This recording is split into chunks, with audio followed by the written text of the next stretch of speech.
Welcome back to another episode of the Lap Podcast. This is episode 7, the Australian Missile.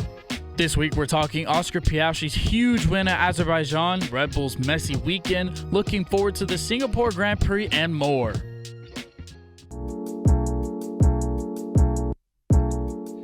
Welcome back. Another strong weekend for the Papaya team. No papaya rules necessary this weekend. Kevin Walker's got to be feeling really excited about his boy, the Australian Missile, as we're going to title this episode. I mean, it's going to be all praises for Oscar Piastri after that huge win in Baku this past weekend. I mean, initial reactions, Kevin. How are we feeling? I'm very excited. Oscar Piastri very might well just be the truth, to be honest with you. He is just so talented, man. He is so poised. I mean, I can't find enough words to just describe how talented and just how he just carries himself like he's not. How old's Oscar? Like 18, 19, 20, something like that? Something like that, yeah. Yeah, I mean, he carries himself like he's not. Like, he carries himself like a vet, and it's insane. Just casually like, oh yeah, this is like the most stressful afternoon of my life. Like, yeah, after last year also being one of the most stressful afternoons of his life in Baku. Yeah. I think he said maybe this time around I'm not going to have like just 4 pieces of toast before the race or something like that. And, well, had a really strong weekend, man. Yeah, I mean, he's really talented. He's really 23. Good. He's 23. 23. Okay, I mean, a little older, but you know what I mean. Like, but yeah, he's just unbelievable, man. He's so good. His overtakes are incredible. He's so smooth. I think the thing that impresses me the most about Oscar is his defending. Yeah. He's a really good defender. And, you know, that's kind of something that we praise Max for these days. And, you know, obviously his ability to overtake, his ability to race fast and such. But Oscar can really defend, and I think that was a very helpful part to getting the win in Baku. Yeah, I mean, in my opinion, it was a masterclass. Oscar Piastri's win in Baku was one of the best performances I've seen, really. Hands down, a real masterclass in defense as he fought off pressure from Charles Leclerc. Felt like an eternity. It really did. On top of that, to secure P1 in the first place, Oscar sent a dive from down under on Charles on like lap 20 to earn his second official win this season of his career. And he really earned it, man. After the controversy of Hungary, right, where Lando had to back off because of team orders, right? It always felt like a little bit of it's a win, but is it, right? Right. This one was 100% wholly earned. It was a masterclass. I mean, he showed mental toughness and the racecraft of a future world champion with this past weekend's performance. I'm incredibly excited to see just what he's going to be able to carve out in his career moving forward. I think this is going to be a sign, maybe not so much of this is going to be the new normal, right? But this is definitely a sign of things to come from Oscar now. You get that first real win under your belt, and you know you can just do it now. You know what I mean? Where it's like, I've broken the lid. I'm starting to hit shots now, and it becomes a lot easier for you because you've hit that first one, right? Yeah, and in the words of Joel Embiid, Oscar Piastri is a future world champion. Joel Embiid said that? Joel Embiid tweeted, Oscar Piastri is a future world champion. I think I would agree.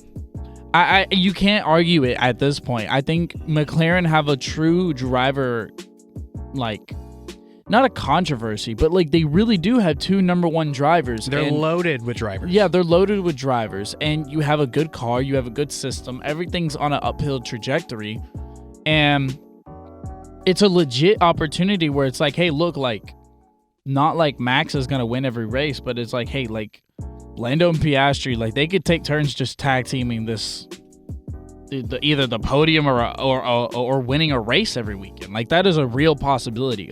Yeah. Along with obviously the upwards trajectory of, you know, Ferrari with Lewis next year and all those different things, and Max and Checo, like, they'll still be around with Red Bull and stuff. But like, McLaren are gonna probably be like the dominant team next year that everyone's gonna be gunning for, and that's kind of crazy to think about for a team that was dead last in constructors just last year. I mean, I don't know how much of a hot take this really is, but I personally am here now where I think Oscar is better than Lando. I think that conversation, we kind of touched on this a little bit a few weeks ago, where it was like Lando hadn't passed Max on merit at that point, and it was like, well, I mean, you know, how long are we going to give this guy to figure it out when Oscar seemingly already has it figured out?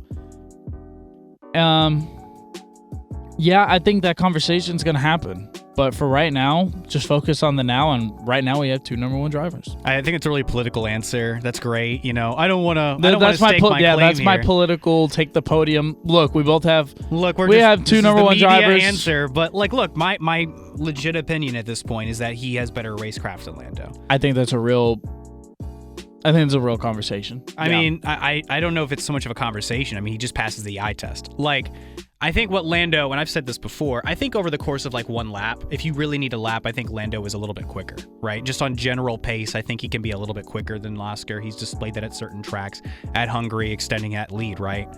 But I think when it comes to battling, right? When it comes to defending, for sure. When it comes to overtaking, when it comes to the actual racecraft, I think Oscar is a better driver in general. Do I think Lando is super quick? Absolutely. Do I think that he has the potential to be a world champion on his own?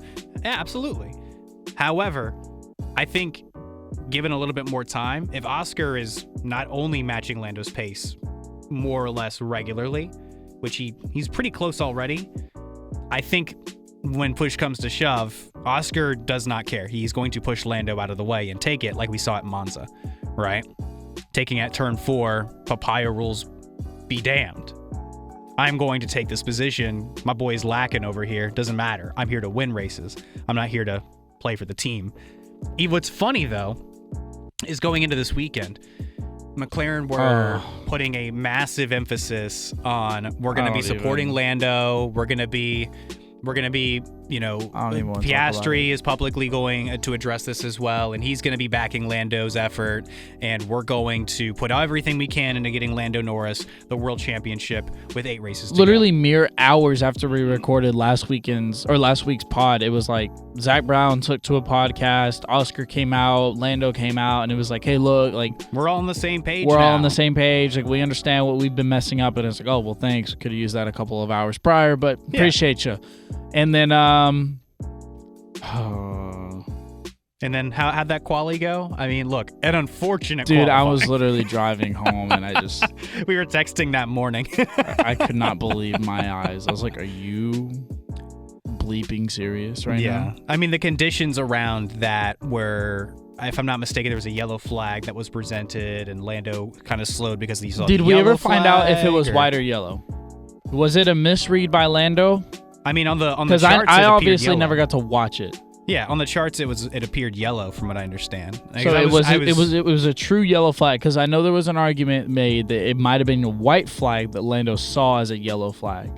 I don't know. His claim was that he saw yellow, but then that resulted in him finishing in a P15. He couldn't make it out of Q1, but still a really impressive day. Like, starting from P15 and going all the way, taking 11 positions, able to salvage a P4 finish. That included an overtake on his world championship opponent, Max Verstappen, netting 3 more points with the fastest lap on top of that, right? Mega.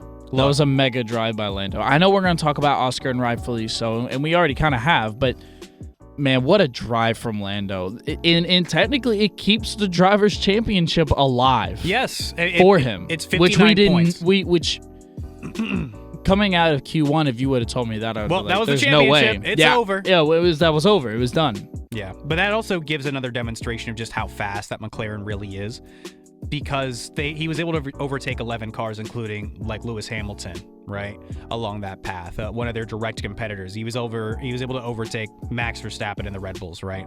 So 59 points with 7 races to go as we go into Singapore. Look, at this point, I think Lando still has to start carving out more points, right? He has to start scooping out more chunks into that lead, but I really think there's a good chance he can. It looks like this is going to come down to a title fight at Abu Dhabi between him and Max Verstappen. However, like I said, man, he's got to start scraping more points together. 3 points a weekend isn't quite enough. He needed to average, I think, 8 or 9 points a weekend like coming out of going into Monza or something like that, or going into the race before that. So, not just to finish close to Verstappen, he needs to be able to overtake him. He needs to win these races, right? Not get caught up in the Q1 shenanigans. Regardless, right? He needs to be finished. Like if he would have gotten out of Q1, I think he probably would have at least paced right next to Oscar, and then they would have been able to fully display that effort of, hey, we're going to put Lando in position to win this championship. So here's the point where I'll interject right here. I was just going to say though, like to wrap, he just can't afford mistakes right now. No, McLaren as a whole hasn't really been able to afford mistakes. I mean, yeah, we have the constructors, but Ferrari and Red Bull are still right on our tail. I mean, that's not a done deal, wrapped and sealed kind of situation right now. I think it's fair to say that Max could finish anywhere from P3 to P5 every weekend. Is that fair to say? I would say a P6 to P4 range currently. Yeah, that seems pretty fair. Okay, if that is so, because obviously he finished P5 over this past weekend, P6, P7 technically, if which we'll get there, but nevertheless, anywhere from that P7, P5 range. He scores 10 points. Lando, if he wants to get that 8-point difference, would have needed a P2 finish. So yeah, you're right. Like, he's got to turn it on if he wants it, and he's got to turn it on now. Do it now. And that's what I mean. Like, you can't allow mistakes like Q1 to happen where, again, this weekend was amazing for Oscar. Super happy for him. But if Lando's up there in the top 3, they would have done the switch. There would have been a switch. It would have been Lando standing on the top step. Yeah. Still a super impressive drive, and the result of him getting a P4 also a bit of an assist, right, to a very specific collision that you were alluding to. Perez and Sainz colliding on lap 50. The fight was on for P2, P3. A lap 50 defense from Charles Leclerc on Sergio Perez opened the door for Carlos Sainz to overtake the Red Bull for that P3 position. What an overtake. And then on the straight, coming out of turn 2 into turn 3, Sainz and Perez collided, trying to get into Leclerc's slipstream. Watching this over a few different times, I think this was Perez's fault. Really? You do? I do. And when you're in a position where you have a car that's right next to you, it's already ahead of you, it's gaining traction, it's gaining distance ahead of you, right? At that point, it is a tad bit on the onus of the driver behind to not stand in the way of that collision. So you're saying he just got a little bit too racy, trying to over. I mean, he was losing. Position. He was going to lose that position regardless. Like that's where I'm at with it. Is as you're watching them make that second push on that second straight, right? Sainz is starting to pull away, and it's happening pretty quickly. He's trying to maneuver into Leclerc's slipstream to get a little bit quicker, but overall, even still, he had better traction coming out of turn 2. He was faster coming out of turn 2, and Checo keeping his nose in as the wall is receding to the right of Carlos Sainz was a bad move. He should have allowed it to be a little bit cleaner. So him staying in the center line as Carlos Sainz is moving into the center a little bit closer because of the receding wall. Where else is Carlos supposed to really go? Is my question, right? So, in my opinion, I think Checo is the reason why that collision happens, which, after such an impressive weekend, by the way, the first time all year that he's out-qualified Max Verstappen, he looked incredible during practice, a circuit that usually tailors, or he's been very strong at. He's the only guy who's won there twice, and he did it 2 times in a row. I'm just so causing that crash. Yeah, he would have made you look great, dude. You predicted him to get a podium. I predicted I predicted a P5 finish for Checo. Yeah. I predicted that he was going to outrace Max at Baku. And I predicted a Yuki Tsunoda DNF. You almost had the trifecta, man. You almost had all 3. Thanks, Checo. But on it, all jokes aside, it was a mega drive by Checo, and it was much needed for him. Like he needed that drive. Because if you're Christian Horner, at least you can sit here and say he probably shouldn't have done it. He probably shouldn't have forced the accident. He probably should have just look, I'll take my P4. I'll move on with my day. But he still has that drive. He still wants to be good. He can still be good, even in a track that he's supposed to be good at. This was the strongest performance he's had all season. And I think if you're Christian Horner, you at least have to mark that one down somewhere and be like, okay, we'll remember this whenever we're coming back to negotiations on, hey, are we going to replace Checo because he sucked this year? Mm-hmm. Like, well, we'll remember Baku, which, yes, it will show up as a DNF. And it is a DNF. It is a DNF. It's a dumb mistake. It is, but... Oh, but he was really good up until, he crashed, right? And that is, I guess that's just one of those conversations that...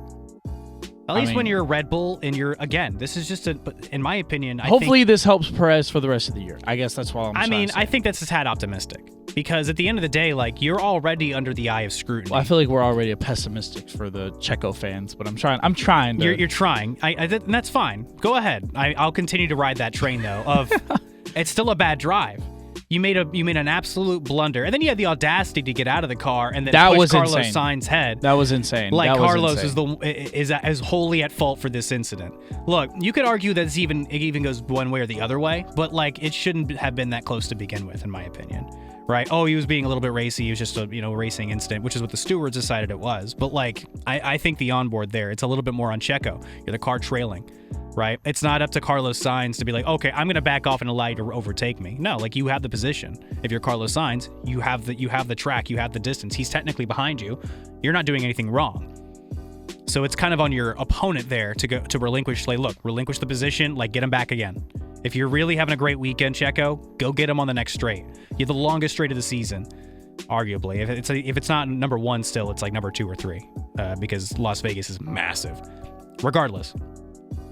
That's Carlos Sainz's position. It's Checo's fault, in my eyes. You can argue with me in the comments. That's perfectly fine. Feel free to drop your opinions down there. Tell me how wrong and dumb I am. But it seemed to me that was a mistake. It was a good drive that was ruined by a poor decision. 100%. And when we talk about, what's the decision going to be if they keep Checo or not? Let's not forget, look, he looked really good until he crashed at Baku. Great, but he still cost the team the potential more constructor points. If he finishes the race, how many points did P4 get? Remind you have that in front of me? 13. That's 12 points without the fastest lap. Yes, 12. So sorry. 12 points would have been massive for Red Bull's ability to try to at least keep within this constructors battle. Yes, 100%. They still lose out on the championship standings that weekend because Oscar's win was amazing. I mean, to your... But you're still trying to fend off Ferrari a little bit here too. To your credit, McLaren leads, but only by 20 points over Red Bull. 12 points, and then we're talking about an 8-point difference that can be decided with, Yeah, especially with the Red Bull upgrades that they brought this weekend. Look, and I want to transition a little bit here. Look, it was a more competent weekend for Red Bull, and it saw, again, Checo fighting for the podium before that crash. Max looked really good in practice. They brought an upgraded front wing to Baku, with Perez calling it the biggest upgrade of the year on the first weekend of the season where Perez outqualified his teammate. So really good timing on Checo to say that. My question was going to be, is Red Bull properly back in this title fight? I'll pose that to you. Do you think they're back in with how good they looked this weekend? I don't think so. Just pure performance? You don't think so? I don't think so. I think, and that's what I'm saying, I think Max, a good weekend for Max will be P3. I don't foresee Max. I don't like saying this because I don't want to dethrone the champ. Because then, we still have 7 races to go. Yeah. I don't see Max standing on the top step of the podium this year. The rest of the way? I don't. Unless there's some crazy crash. Right. Yeah. Not on merit. Yeah, like you said, like a crazy crash or whatever. But on merit, I don't see Max standing on the top step of the podium. I foresee a P3 weekend for him being stellar. I think anywhere in that P4, 5, 6 range. Mm-hmm. I think that'll become an average thing. And if that is so, I don't imagine Checo doing anything better than 7 or 8. And we are approaching a weekend in Singapore where last year they struggled. It was the only weekend last year where they didn't win, right? Carlos Sainz had that incredible drive. We saw a 4-way fight at the front for a potential race win. Sainz has, one of the most intelligent drives probably ever, where he keeps Lando just within the DRS to fight up the Mercedes, yada yada. But so where I was going with this is, as we go into Singapore, if Red Bull are just fundamentally not there, Like, they had a bad weekend last year in Singapore, and that was still resulted in, I think, like what? You have the racing results in front of me. Remind me where Max finished in that race, because I'm pretty confident he also led between the two Red Bulls. But as you're gathering that information, if they aren't put together going into Singapore, the result's going to be even worse over time. Where did he finish? He finished in 5th? Max finished in 5th, and Checo was in 8th. So let's say they take a proper step back, right? In Singapore, a circuit that, like I've just mentioned a couple times, just doesn't quite suit them. If Red Bull takes that step back in Singapore and it just isn't quite there for them, that's a potential weekend where Max is just fighting to even be in the points. This is a huge opportunity for Ferrari or for McLaren to really bring that championship gap for the constructors to widen it. And if you're Lando Norris, this is a weekend you kind of have to win. This is the most vulnerable circuit on the calendar possibly. Lando finished P2 in Singapore last weekend. Yes, so last year. So on paper, yes, this is a weekend he should be on the top podium. Yeah. I mean, there's your point blank period. I mean, it doesn't get. It's not very hard to figure out. You have a good car. You did go to this circuit last year. Replicate it with your better car this year, and win. Mm-hmm. And like you said, if Checo and Max struggle like we think they will, then that'll be a huge point get weekend for McLaren. Because if Lando's going to be successful, then Oscar will also be successful. Mm-hmm. It's going to widen the constructor gap for sure. We'll get into our race predictions later. I'm cooking right now. Yeah. But, I mean, I'm just going to agree with you, though. My initial question of, is Red Bull properly back in this title fight? No. I say not quite. They were still the third fastest car in Baku, a circuit that traditionally has played into their strengths. At this point in the season, I just don't see Red Bull bringing any kind of package that's going to wholly improve the car to bring Max back to winning. They're in damage control mode as of late. Openly expressed they've hit their ceiling. It's just about continuing to add as many possible. They're not even doing any liveries.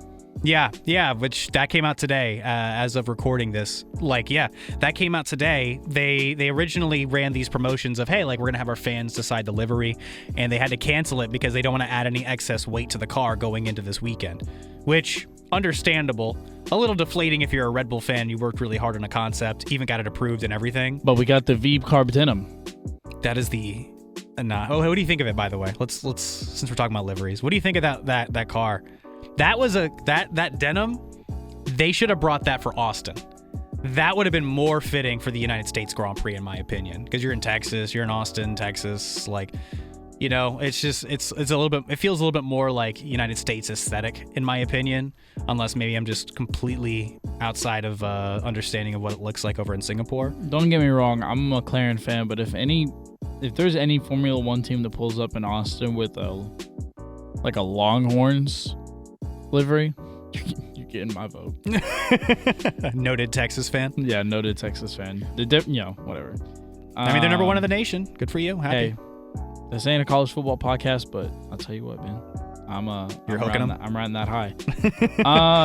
This is disgusting. Yeah, this livery is not it. I'm not a fan. It looks really, really, really weird. They've got a patch on the front. Know who approved this. But, it's hardly even got the traditional team blue. It's like stripes of jeans on it. It's not even all the way around. If you're gonna go denim, you got to go all out, and they did not. It looks really awkward. Me. What's the side view of that, real quick? Let me see. Yeah, I don't love it. It's torn up. Mercedes are bringing a special livery this weekend. If I'm Visa, I'm pulling my sponsorship after that crap. I mean, Mercedes are bringing a livery this weekend. They're celebrating the 50 years of Petronas and it looks pretty cool. It's a little more blue. Basically, it's covering off some more of the silver from the Mercedes silver, but it looks solid. I don't hate it. It looks fine. Kind of pretty clean car in my opinion. Although to be fair, maybe I'm partial, right? But what do you think? This is it, right? The one I got pulled up right now. Yeah. I know this is a sound medium and not a visual medium, but we're assuming that you, the listener, are kind of in the know about what we're talking about. They can look it up too. Yeah. It looks good. It's kind of Yeah, I like it. It looks good. It's simple. They didn't overcomplicate it. No, and it shouldn't be, because those Mercedes colors are already very beautiful colors, and they already mesh together. Good gosh, mesh together very well. So you don't have to do a lot to make the Mercedes look good. I like it. It looks good. Yeah, I'm a big fan. Well, so look, we gotta keep on the beat here a little bit though. Williams, Colapinto, that was a slam dunk weekend for Williams. He's so good. The rookie Argentinian driver showed exactly why team principal James Vowles dropped Logan Sargent on the beach. He's making James Vowles look like a genius. He dropped Logan Sargent at the beach and said, "Figure out your own way home." All right. And when we say beach, to be specific, Zandvoort. Well, I was just gonna probably say hopefully somewhere in America. Nah, over in the Netherlands. Do we know where Logan Sargent? I can't speak today. Do we know where Logan Sargent is from? Miami, Florida. He left him in Florida. It's the only beach he left him at. He's been hanging out at like IndyCar weekends and stuff. Because that's where he's going. Yeah. We already talked about this. Probably, yeah. Well, American guy that used to be in Formula One. I wonder what he's going to go do. I mean, heck, even European guys that used to be in Formula One go to Indy. But I digress. A P7 for Albon, and just 2 seconds behind him was Franco Colapinto, a 10-point weekend that helps put them ahead of Alpine by 3 and just 13 behind Haas in the constructor standings. And I know for those backmarker teams, it's a little harder to come by the points, but that's still a massive gain. Team is heading in the right direction, man. I wouldn't be shocked if Mattia Binotto and Audi are at least a little interested in Franco Colapinto. They passed Alpine, man. Yeah. That's crazy. Yeah. I mean, this is a huge weekend for them at a circuit that just complemented their car so well. I mean, clap it up. What a performance for Williams this weekend. Honestly, any initial thoughts on that? Anything? I mean, dude, Franco Colapinto's he's like a guy, and he's gonna add a stir into this last seat for Sauber conversation, real. We kind of already talked about Lawson a lot, but I mean, just in what we've seen from Colapinto, he's a legit guy. He could really take a seat. And we're actually going to talk about Lawson a little bit later. Yeah, but for right now, just talking about Colapinto, I can't foresee a way that he isn't. He doesn't have a seat next year. He's just been so good, so dominant, and I believe he did have that one crash or that one DNF, but. He just looks so good. He looks so comfortable. Him and Ollie Behrman have me very excited for what is to come. I'm incredibly excited about this rookie class. I mean, we're basically going to be highlighting these incoming rookies or the current rookies, within these next couple of segments here. But Colapinto, massive drive. He's looked so comfortable, man. He just looks like a natural vet. There are typically at least a couple signs that you see out of rookies, right? Where their neck strength isn't quite there, and like when Behrman was racing in Jeddah, there was a bit of an impression on the right side of the car because his head was still hitting the cushioning a little bit, and it really takes a toll. But Colapinto just seems ready and prepared to be here.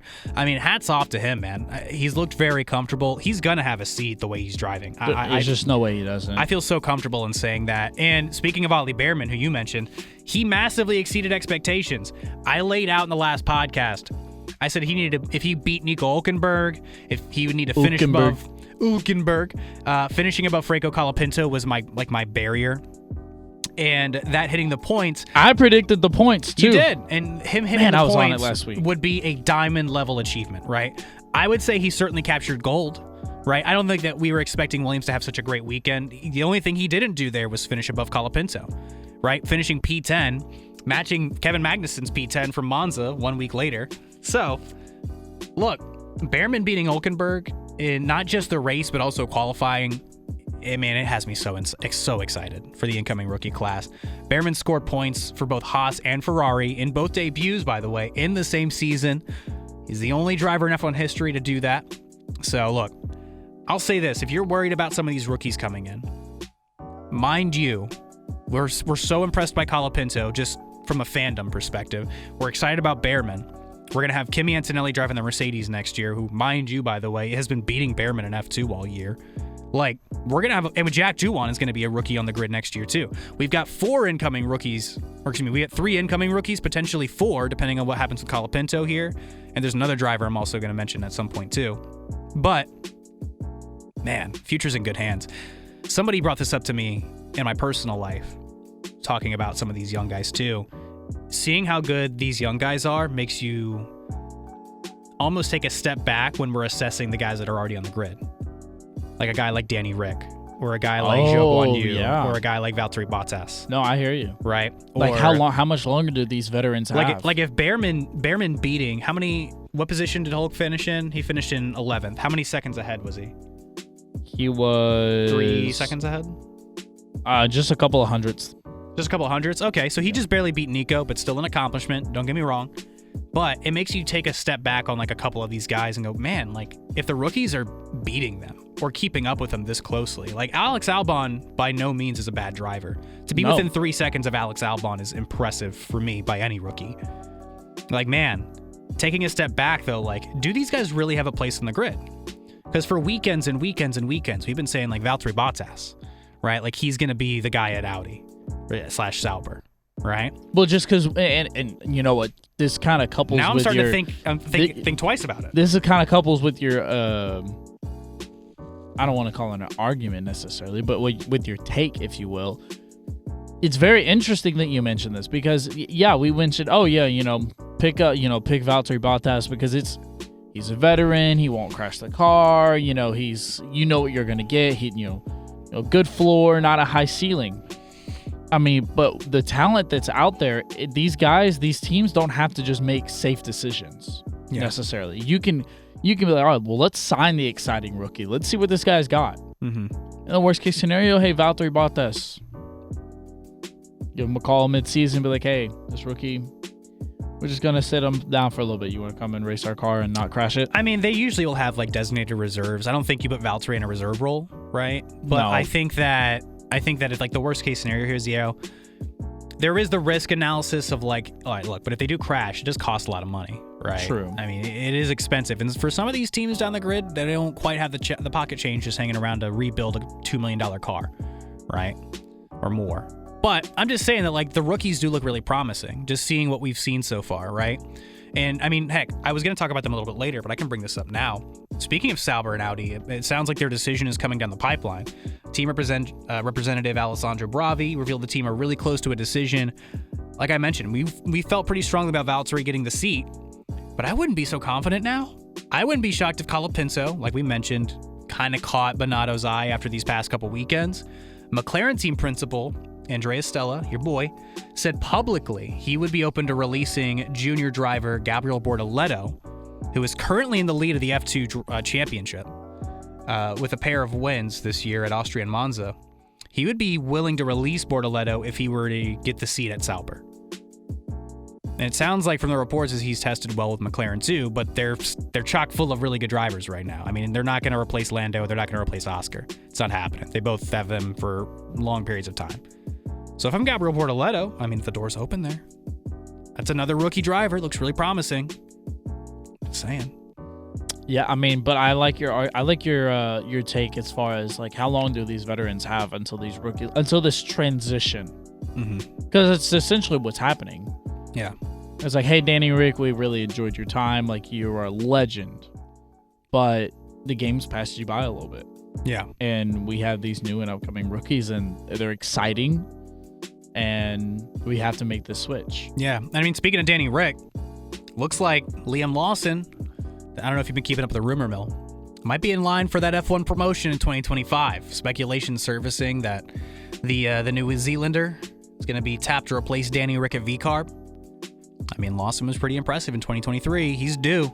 Yeah, I mean, he's not a rookie because he's raced in Formula One before, but I kind of view Lawson, and not necessarily, but kind of like in that rookie status where we don't know a whole lot. We know he's very good, right? We know he has raw talent and all those different aspects, but we don't know a whole lot about Lawson, and he's very exciting to watch. I kind of view him kind of in that rookie class, if you will, like that transition period. Yeah. Lawson's another exciting name for sure. I mean, he looked really good in 2023. Like, hell, you could throw Oscar Piastri in that. transition type of deal if you really wanted to. Yeah. Sure. I mean, look, that's just part of the evolution of the sport, right? You're going to have a lot of new faces over time. But, like, what Lawson was able to do in 2023, when he was called in to do just that, replace Danny Rick while he was nursing his broken wrist following that crash in the Netherlands. He had a points finish in Singapore, and he finished above Yuki Tsunoda 2 out of 3 times in races that Tsunoda finished, actually, because Tsunoda DNF'd in 2 of Lawson's 5 races. I think Lawson's got a lot of promise. He more than deserves an opportunity, even if it's at the expense of everybody's favorite Australian, right? Is it, though? I mean, most people. No, I would say so. Definitely. You watch Drive to Survive. I mean, everybody loves Daniel Ricciardo. No, everyone loves Daniel. He's got a great reputation, and that's lovely, right? But I don't know that Red Bull are going to pull the trigger on Checo. Something just, I don't know. Horner just loves that guy. He's willing to give him opportunity after opportunity. He wants to I think he really wanted Danny to just be that guy, come back, be electric, just destroy and demolish Yuki Tsunoda to put that conversation to bed. I still think that Yuki's the second best driver in that program at the moment. But, like, Lawson was outperforming that guy pretty comfortably. Yeah. I'm just saying, like, Danny might be on the way out. Check who's on the way out. That's the big question, right? Somebody's got to go. I have a feeling that the conventional, okay, we already have him signed through next year. Let's not cause a ruckus. We're going to cut Danny. Sorry, we love you. Keep him on maybe as a reserve. You know, he wants to stick around the sport. I don't see Daniel Ricciardo floating around like IndyCar or something like that.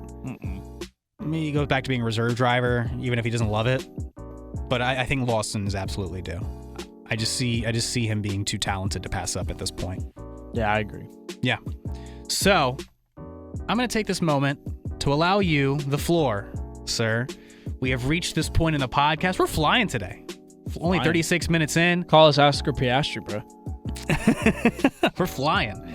Look, last weekend you made a very, very, very strong declaration that a particular Canadian driver was one of the top 10 drivers in the entire sport currently. So I'm going to give you the floor here, Mr. Kevin Walker. I'm going to allow you to make your argument that Lance Stroll is in fact a top 10 driver in Formula One currently. Go ahead, Kevin. It's all yours. Me and the people are anxiously awaiting. Well, first off, thank you for the floor. I appreciate it. After some research, my only argument is that he finished as the number 10 driver last year in the driver standings, and he's currently number 10 this year. He in fact does not pass the eye test. And you mean to tell me that he didn't have an astounding weekend at Baku to turn your opinion around? I don't remember his name popping up. I don't remember someone saying, "Oh wow, look at what Lance Stroll is doing." You know who did have a strong weekend this past weekend though, based on a finish? Fernando Alonso. Yeah, I did say that Fernando was my he's gonna have that mega drive, gonna go up to P5, and he got P6. Thanks, Checo. He finished at P6. I'll take it. Where did Stroll finish? He DNF'd. So possibilities are endless. He could have topped the podium. Who knows? Just a little bit of bad luck for Lance Stroll. he could have topped. Where did he qualify? You've got it all up in front of you. I mean, this is your argument. I'm not gonna make it for you. Lance Stroll. You still scrolling down? I mean, P14. But look, stuff happens. Lando finished P16, climbed all the way up. Look, I'm just saying, it could have been a mega weekend for Lance. Just a minor slip up. You're the biggest Lance Stroll fan I know, dude. I mean, that was a resounding argument. I mean, you've got me convinced. Really? No. How did this even start? I said that he could be on a seat even if Verstappen made him into a sacrificial lamb. Let's say never happened. But yeah, wouldn't. I mean, never say never. The sport's crazy. Yeah, silly season. Like this time last year, we would have said there's no way that Lewis Hamilton's ever going to leave Mercedes. He just signed a 2-year deal, right? And now he's going to go drive for Ferrari. And then Tristan cried. Maybe. This isn't about me. This is about you. All right. Yeah, I don't know. Does he deserve a seat? Sure. He's not a veteran. How old is Lance Stroll even? Old enough to know better. Man, I just imagine Lance and Lawrence somewhere sitting listening to this. He's 25. He's got the rest of his life to figure this out. He's been driving in Formula 1 for a while, though. Well, haven't all these guys been driving in? I mean, he spent some time with Williams, Racing Point, before they became Aston Martin. He's been in the sport for a little while. He's got 1 podium. No wins. He's got an F3 championship that's pretty controversial, to say the least. He may not have a world championship, but he's finished P3 3 times. So he's got 3 podiums. Pretty impressive, if you ask me. Top 10 driver material? I think not Highest quite. grid position, 1. Just saying. 1 time. It's all there. Well, that was really impressive. You totally convinced Look, man, me. there's not much to argue, okay? He's not a top 10 driver. He's like... You were so passionate last week. This week, you know what, Tristan? You know what? I've all right. Flimsy argument. Lance Stroll defeated me. The maple syrup just drowned me. Could we agree that he's a top 15 driver? Who are the 5 below him? Right now. Sure. Joe. Okay. I could live with that. I could say he's better than Joe, wouldn't you? Think he's better than Valtteri? Multiple-time race winner, Valtteri Bottas? Because I'm thinking of Valtteri in the same car, probably not. Yeah. Like if you put these guys in the same car, let's make that the argument. Right, yeah. Who wins? You could make the argument for Yuki. I know you are kind of high on Yuki. I am kind of high on Yuki. And his raw talent, but I think Yuki crashes too much. I mean, Alonso caught a piece of Yuki this weekend, if I'm not mistaken. I know one of the Astons did, and that's why Yuki DNF'd. Are you looking up and down this list and realizing that he might be like the 19th best driver? He literally might just be like we went from top 10 to, he might not be 18. Logan Sargent. He's better than Logan Sargent. Okay, that's 2 people he's driven against. Not the American GOAT. Yeah, he's no. better. Yes. Logan Sargent would have had a world championship. How many in that DNFs car. does Logan have this year compared to Lance Stroll? Yeah, exactly. Too many. I don't even know how to do that math. 1,000 plus. All right, look, we're gonna move on from this. That was fun. I appreciate your time and your effort. I wanted to give you the opportunity to at least, salvage it. There's none given. I think we all kind of knew where it was going to go, but we respect the effort, Kevin. We're walking into Singapore. I know you and I are both very excited to see what's going to happen this weekend. It's better than Danny Rick. No. No, you think Danny Rick's better than that car? Yes. Yeah, you're probably right. Moving on to the Singapore predictions. Sorry, Canada, I tried. I think we're going to follow the same outline we did last weekend. That seemed like a lot of fun. So we're going to do our podium. Who do we think DNFs? And who's got a big weekend this weekend? Let's start with the podium. What do you think? You think Lando gets his W? His 3rd win of the season? Lando gets the W. Oscar finishes P2. Oh, you think it's a front? Yeah, we lock it out. We lock out the front. Has Mercedes tested well in Singapore? I would say traditionally they do very well at Singapore, actually. George P3. Okay. No, I take that back. Because George was not very optimistic about the car and their upgrades. Well, they haven't brought any upgrades in a while. I think they're slated to bring upgrades in Austin. So they haven't upgraded the car since they tried to put a new floor on in Belgium, and they weren't a big fan of it. I think they basically ditched it at this point. So they really haven't upgraded the car since like Silverstone.